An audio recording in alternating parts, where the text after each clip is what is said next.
Hello everyone, তো video শুরুতেই বলতে চাই যে সরি, কারণ ভিডিওটা পোস্ট করতে অনেকটাই লেট হয়ে গেছে।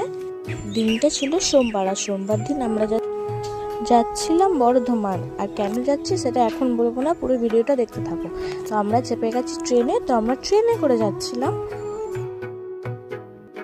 তো ট্রেনে একটা ছোট্ট ভাই কালী ঠাকুর সেজেছিল, সত্যি খুবই সুন্দর লাগছিল তাকে দেখতে। তারপরে একটু হাসি মজা করতে করতে আমরা চলে এলাম তালিত স্টেশনে।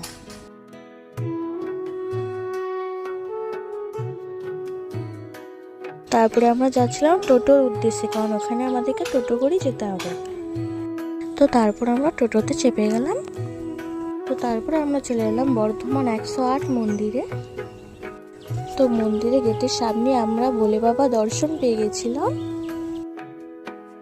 তো তারপরে এখানে আমরা পুজোর ডালি নিয়ে নিলাম এবং ঘুটি করে গঙ্গা জলও নিয়ে নিলাম। তো সেদিনে প্রচণ্ড ভিড় ছিল। তো প্রত্যেকটা মন্দিরে লম্বা লম্বা লাইন ছিল। তো যতটুকু পেরেছি ভিডিও করার চেষ্টা করেছি, কারণ এত ভিড়ের মধ্যে ভিডিও করা সম্ভব হচ্ছিল না। তো তারপরে আমরা একে একে সবাই ভোলে বাবার মাথায় জল ঢেলে নিলাম।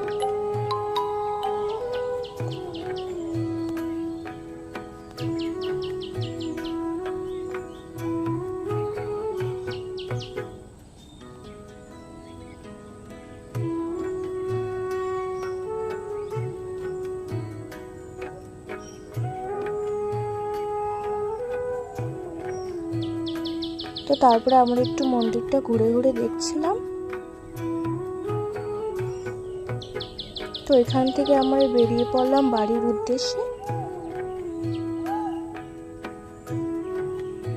তো বাড়ি যেতে যেতে আমরা একটা ডাব কিনেছিলাম, তো আমরা ডাবের জল খেতে খেতেই আমরা চলে এলাম বর্ধমান নবাবহাট বাস স্ট্যান্ড। তো এখানে কিছুক্ষণ রেস্ট নেওয়ার পর আমরা টোটো ধরে চলে গেলাম স্টেশনের উদ্দেশ্যে। তো ভিডিওটি